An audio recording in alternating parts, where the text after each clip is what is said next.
कबाने से कहता है अब सिक्की नहीं लड़ सकता, तुम क्या करोगे। कबाने पहले से अपने सुपर सैयन मोड में है। वो नोबीमारू को चुप रहने को कहता है और सिक्की की तरफ बढ़ता है। सिक्की से पूछता है क्या मैं कुछ कर सकता हूँ। सिक्की कबाने का हाथ पकड़ लेता है और उसकी मदद करने के लिए कहता है और फिर शुरू होता है कबाने का कांड। वो एक के बाद एक मॉन्स्टर को खत्म करने लगता है जैसे वो कुछ भी नहीं है। नोबीमारू भी उसका साथ देता है। उधर इनुगामी और आकिरा भी मॉन्स्टर से घिरे हुए हैं। इनुगामी आकिरा से अपना हाथ फ्रीज करने को कहता है ताकि जहर ना फैले। तभी जंगल से एक लड़की आती है, वही गुलाबी बालों वाली लड़की जिसे हमने पहले देखा था। वो मॉन्स्टर को उन्हें हमला करने से रोक देती है। वो कहती है पहले तुम्हारे हाथ का इलाज करना होगा, मेरे साथ चलो। वो इनुगामी और आकिरा को एक झरने के पास ले जाती है। वो बताती है इस झरने के पानी में हीलिंग पावर है, ये डीमन के लिए भी काम आता है, शायद जहर पे भी काम करे। वो फिर बोलती है मुझे तुम्हारी हेल्प चाहिए, कबाने और दूसरे को आकियो को मारने से रोको जब तक मैं उससे कुछ सवाल ना पूछ लूं। कबाने सारे मॉन्स्टर को खत्म कर चुका है। उसका कटा हुआ हाथ भी वापस आ जाता है। वो आकियो के पास आता है, आकियो को कॉलर से पकड़कर सिक्की के पास फेंक देता है। कबाने सिक्की से पूछता है बोलो क्या करना है इस कीड़े का। सिक्की खड़ा होता है। वो कबाने से कहता है सॉरी, तुम्हें मेरे लिए ये सब करना पड़ा। वो आकियो को घूरते हुए बोलता है इसका हिसाब मैं खुद करूंगा। तभी गुलाबी बालों वाली लड़की इनुगामी और आकिरा के साथ वहाँ आती है। रुको, उसे मत मारो। आकियो उसे देखकर कहता है आया तुम यहाँ क्या कर रही हो। आया बोलती है चुप करो और ड्रामा बंद करो। वो ककून कहाँ है जो तुमने छुपाया है। आकियो मुस्कुराता है अगर मैं नहीं बताऊंगा तो तुम मुझे मार नहीं सकती। सिक्की सोच में पड़ जाता है ये लड़की आकियो के लिए इतनी इम्पोर्टेंट क्यों है, शायद ये उसकी रिसर्च का रिजल्ट है। तभी इनुगामी कहते हैं मैं डिटेक्टिव भी हूँ भाई, मैं वो ककून ढूंढ लूंगा। फिर वो फोन निकाल के अपने दोस्त मिहाई को कॉल करते हैं और उससे आकियो का पूरा डिटेल मांगते हैं जहाँ वो उस ककून को छुपा सकता है। मिहाई डेटा एनालाइज करके 4 लोकेशन बताता है और कहता है नदी के पास ही वो उसे छुपा सकता है। आया और सिक्की बिना देरी करे नदी की तरफ भागते हैं। आया नदी में कूदने लगती है लेकिन सिक्की उसे रोक लेता है। मैं जाता हूँ और वो नदी में चला जाता है। अंदर एक कोने में उसे अपनी माँ दिखती है, बेहोश पिंक सिल्क के ककून में बंधी हुई। तभी एक और मॉन्स्टर हमला कर देता है। सिक्की उसे तुरंत खत्म कर देता है और अपनी माँ को लेकर बाहर आता है। आया खुशी से रोते हुए बोलती है माँ जिंदा है, एक गोल्डन वेबिंग है, मैंने उन्हें बचाने की कोशिश की थी अपने हीलिंग सिल्क से। सब लोग आ जाते हैं और देखते हैं कि कुमी जिंदा है। नोबीमारू बोलता है आकियो को कुमी को मारने की जरूरत ही नहीं थी, वो तो उसे आया को कंट्रोल करने के लिए और गोल्डन वेबिंग मॉन्स्टर बनाने के लिए जिंदा रखना चाहता था। सिक्की गुस्से में आकियो को एक मुक्का जड़ देता है। हमें मेरी माँ को सेफ जगह ले जाना है। वो डिसाइड करते हैं कि कुमी को लेकर टोक्यो वापस चलते हैं। कबाने पूछता है आकियो का क्या करे। सिक्की कहता है उसका सारा रिसर्च का खत्म हो जाना जिसमें वो सालों से लगा हुआ था, उसके लिए इससे बेहतर कोई सजा नहीं हो सकती। और ये बोल के वो सब कुमी को लेकर टोक्यो के लिए निकल जाते हैं। तभी नोबीमारू आकियो के पास आता है और उसे जला देता है। टोक्यो वापस आके इनुगामी सबको एक स्पेशल क्लिनिक ले जाता है। रात के बीच में वो एक दरवाजा पे नॉक करता है और बोलता है ये डीमन बिजनेस है।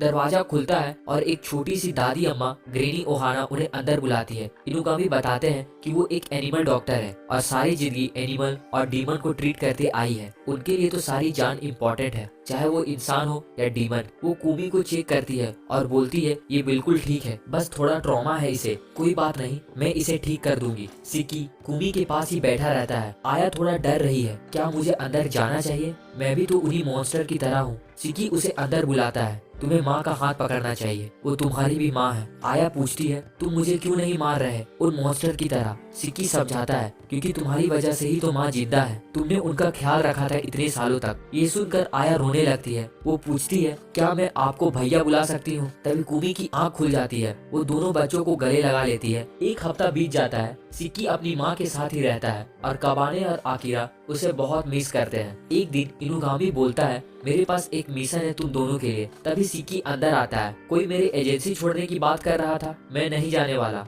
मैंने कबाने से प्रॉमिस किया है कि मैं उसके पेरेंट्स को ढूंढने में हेल्प करूंगा। आया भी आ जाती है। सिक्की बताता है कि माँ आज बाहर गई है तो वो आया को लेकर आया है। आया इनुगामी से बोलते हैं मेरे पास भी एक रिपोर्ट है, मैंने ग्रेनी ओहाना के साथ काम करने का डिसाइड किया है। उनके क्लिनिक में डीमंस को ट्रीट करूंगी, मुझे एक अच्छा कॉन्ट्रैक्ट बनवा दीजिए। सिक्की चिल्लाने लगता है क्या बोल रही हो, तुम तो सिर्फ 8 साल की हो, इतनी जल्दी बिजनेस। वो कबाने से बोलता है कुछ बोलो इसे। कबाने बोलता है अगर उसमें हिम्मत है तो करने दो ना, कोई दिक्कत नहीं है। तुम्हारी सोच तो कमाल की है, मैंने तुम्हें जंगल में लड़ते हुए देखा था, तुम बहुत कूल लग रहे थे। है। फिर वो कबाने से पूछती है, क्या तुम्हारी कोई गर्लफ्रेंड है? नहीं तो मैं तुम्हारे साथ चलूंगी। कबाने बोलता है, ओके। ये सुनकर तो सिक्की और आकिरा के होश उड़ जाते हैं। सिक्की तो बेहोश हो जाता है। तभी कौन अंदर आती है, कबाने मेरे साथ लड़ाई करो, मैं अब और स्ट्रांग हो गई हूँ। लेकिन तभी वो आया को देखती है जो कबाने से चिपक के बैठी है। कौन के चेहरे पे जलन साफ दिखती है। इनुगामी बोलते हैं, बस करो ये ड्रामा, मिशन पे फोकस करो। वो समझाते हैं कि हाराजुकू में कुछ अजीब हो रहा है। वहाँ कुछ औरतों के चेहरे बहुत बुरी तरह घायल हो रहे हैं। लगता है कोई डीमन का काम है। सिकी और आकिरा तो ये सुनकर और डर जाते हैं। आया बोलती है,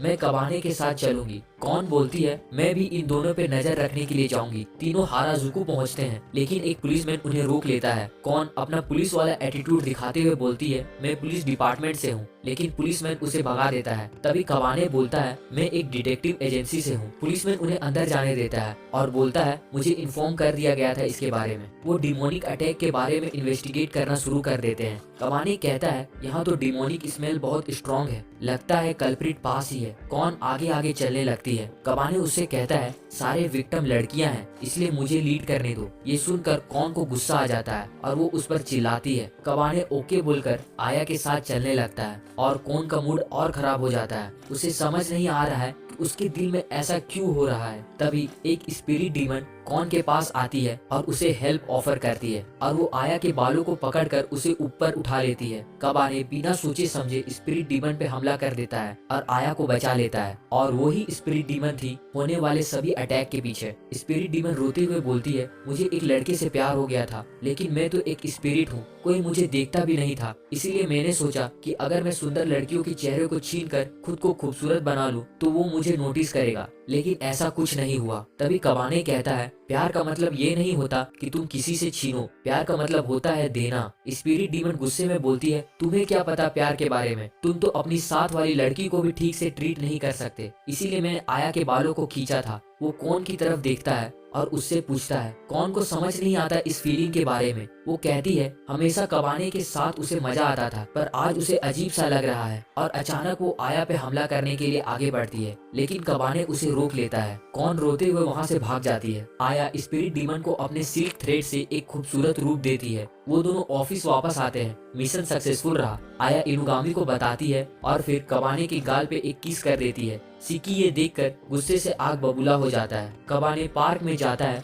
और कौन को ढूंढता है। वो उसे कंफर्ट करता है और कौन फिर से खुश हो जाती है। कौन कहती है, पहले मैं चाहती थी कि मैं इनारी की नंबर 1 बनूं, लेकिन अब मैं तुम्हारी नंबर 1 बनना चाहती हूँ। अगली सुबह आया कबाने से मिलने आती है। कौन भी वहाँ आ जाती है और दोनों कबाने से पूछते हैं कि वो किसको चूज करेगा। आकिरा भी आ जाती है और बोलती है, हाँ डिसाइड करो तुम्हारी लवर कौन बनेगी। कबाने थोड़ा सोचने के बाद बोलता है, अगर लवर की बात है तो वो तो इनुगामी है। सबके होश उड़ जाते हैं। आगे हम देखते हैं आकिरा का बड़ा भाई यूई भी टोक्यो आ जाता है। आकिरा और यूई एक बर्फीले गांव में पैदा हुए थे, पहाड़ों के बीच। गांव में सिर्फ औरतें रहती थी और 100 साल के बाद एक लड़का पैदा होता था जो कि गांव का चीफ बनता था। लेकिन इस बार 2 भाई पैदा हुए, आकिरा और यूई। यूई बड़ा था तो उसे चीफ बनने के लिए चुना गया, लेकिन सच ये था कि गांव की सारी पावर तो सिर्फ औरतों के हाथ में थी। पॉलिटिक्स से लेकर हंटिंग राइट तक सब वो डिसाइड करती थी। गांव में एक स्पेशल स्टोन था, नल स्टोन, जो कि एक श्राइन में रखा था पहाड़ों के ऊपर।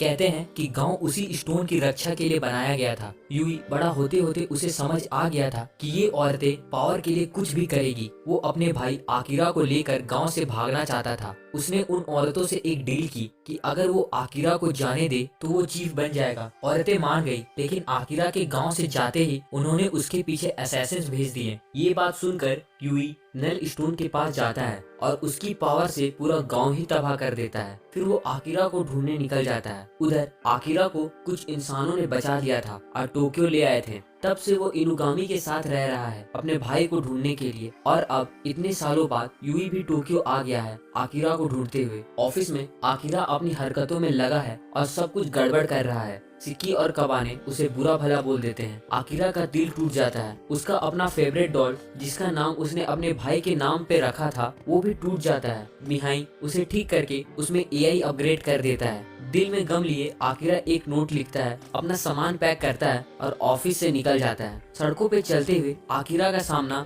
यूई से होता है। दोनों भाई इतने सालों बाद एक दूसरे से मिलते हैं। यूई पूछता है, तुम तो इनुगामी नाम के आदमी के साथ रहते थे। आकिरा जवाब देता है, लेकिन अब छोड़ दिया क्योंकि उन्हें मेरी जरूरत नहीं है। यूई उसे लेकर शहर से बाहर जाने लगता है। वो थोड़ा अजीब बिहेव कर रहा है, लेकिन आकिरा अपने भाई से मिलने की खुशी में कुछ नोटिस नहीं करता। शहर के बाहर यूई आकिरा से पूछता है कैसा घर चाहिए तुम्हें, और फिर एक झटके में एक बड़ा सा आइस कैसल खड़ा कर देता है। अंदर सब कुछ आइस से बना हुआ है। आकिरा खुशी से कैसल की फोटो लेने लगता है, लेकिन तभी यूई उसका फोन छीन कर फ्रीज कर देता है और फिर उसे तोड़ देता है। यूई आकिरा को कैसल में बंद करके कुछ खाना लेने चला जाता है। उधर ऑफिस में कबाने और सिक्की की हालत खराब है। आकिरा के बिना उन्हें सारे छोटे बड़े काम खुद करने पड़ रहे हैं और वो भी सही से नहीं हो रहा है। दोनों लड़ने झगड़ने लगते हैं और तभी उन्हें रियलाइज होता है कि आकिरा इतना भी यूजलेस नहीं था। वो लोग आकिरा को वापस लाने का डिसाइड करते हैं। वो दोनों इनुगामी से बात करते हैं, लेकिन तभी उन्हें न्यूज मिलती है शहर के बाहर एक बड़ा सा आइस कैसल बन गया है और लोगों की भीड़ लगी हुई है। तीनों जल्दी से वहाँ पहुँचते हैं और देखते हैं कि यूई कैसल से बाहर आ रहा है। वो लोगों पे हमला करने की कोशिश करता है, लेकिन इनुगामी उसे रोक लेते हैं। यूई गुस्से में चिल्लाता है,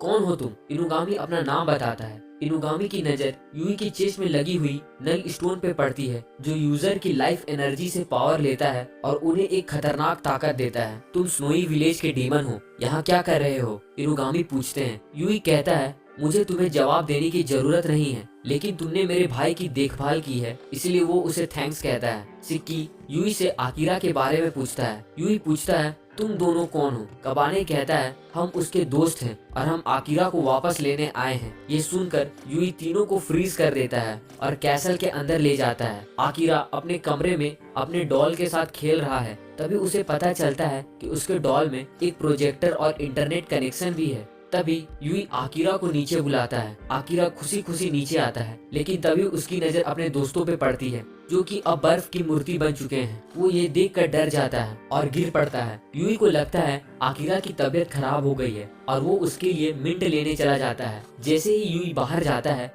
वो डॉल आकिरा से कहती है, वो लोग मरे नहीं हैं, हमें उनकी आइस मेल्ट करने के लिए नमक चाहिए होगा। यूई के वापस आते ही आकिरा बोलता है, भैया मुझे स्किन केयर के लिए नमक चाहिए। यूई बिना कुछ बोले नमक लेने के लिए चला जाता है और कैसल को लॉक कर देता है। मौका देखकर कबाने अपनी बॉडी को तोड़कर आइस से बाहर निकलता है और फिर से रीजनरेट हो जाता है। कबाने कहता है, मैं यूई से लड़ने जा रहा हूँ और तुम्हें वापस ऑफिस ले जाऊंगा। आकिरा जानता है कि यूई कितना पावरफुल है। वो नहीं चाहता कि किसी को चोट पहुंचे। वो कबाने को रोकने के लिए नाटक करता है, नहीं तुम जाओ, भैया जल्द ही नमक लेकर आएंगे। मैं अब उस एजेंसी में काम नहीं करने वाला, मैं भैया के साथ बीच पे रहना चाहता हूँ, तुम बोरिंग लोगों को छोड़कर। तभी यूई वहाँ आता है। वो कबाने पर अटैक करने वाला रहता है। तभी आकिरा उसे रोक लेता है और वो दोनों वहाँ से चले जाते हैं। वो दोनों के जाने के बाद वो डॉल फिर से बोलता है और कबाने को इनुगामी और सिक्की को मेल्ट करने का प्लान बताता है। कबाने काम पर लग जाता है और वो डॉल खुद को उनके बीच में रखने को कहता है ताकि उसकी मैकेनिकल एनर्जी से वो गर्म हो सके। तभी वहाँ अचानक से इनारी आती है। वो कबाने से कहती है, क्या आज तुम मुझे अपना लाइफ स्टोन दोगे?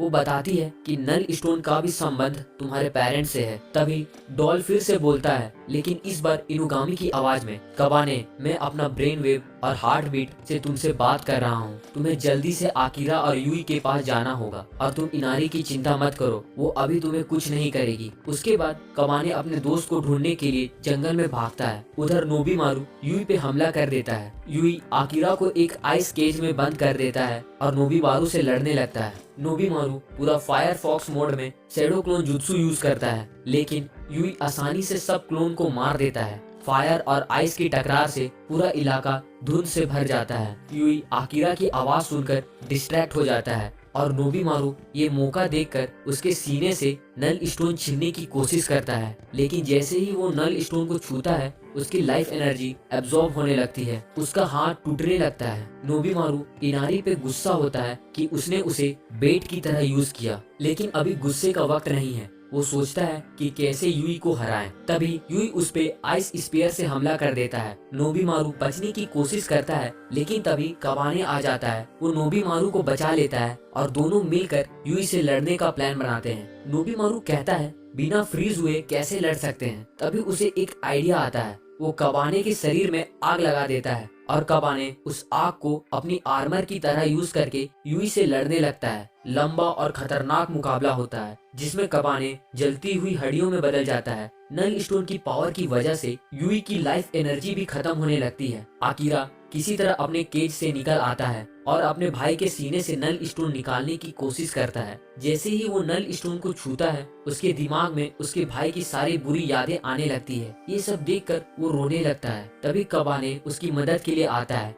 कबाने अपना लाइफ स्टोन नल स्टोन पे थूकता है और दोनों स्टोन एक हो जाते हैं। नल स्टोन की पावर चली जाती है और आइस कैसल टूट जाता है। इनुगामी और सिक्की भी वापस नॉर्मल हो जाते हैं। इनारी नल स्टोन को अपने पास रखने की कोशिश करती है लेकिन तभी इनुगामी आ जाते हैं। वो इनारी को भगा देते हैं और नल स्टोन कबाने और यूई को वापस कर देते हैं। इसके बाद सभी ओहाना क्लिनिक जाते हैं जहां आया उनके इंजरीज का इलाज करती है। यूई जो कि अपने किए पे बहुत गिल्ट फील कर रहा है कहता है ये सब मेरा कसूर है। मैं नल स्टोन की पावर को कंट्रोल नहीं कर सका और इतना सब कुछ कर दिया। मैंने अपना पूरा गांव ही खत्म कर डाला। लेकिन तभी आकिरा पहली बार हिम्मत करके यूई को एक जोरदार थप्पड़ लगाता है और कहता है ये बकवास बंद करो। ये सिर्फ तुम्हारा कसूर नहीं है। तुमने मुझे बचाने के लिए ये सब किया, इसलिए इसका आधा जिम्मेदार मैं भी हूँ। इसके बाद कबाने यूई से पूछता है क्या तुम्हें इन स्टोन्स के बारे में कुछ पता है? शायद इससे मैं अपने पेरेंट्स को ढूंढ सकूं। यूई पूछता है तुमने कभी किमोनो जिन के बारे में सुना है? इनुगामी समझाते हैं किमोनो जिन 1000 साल पहले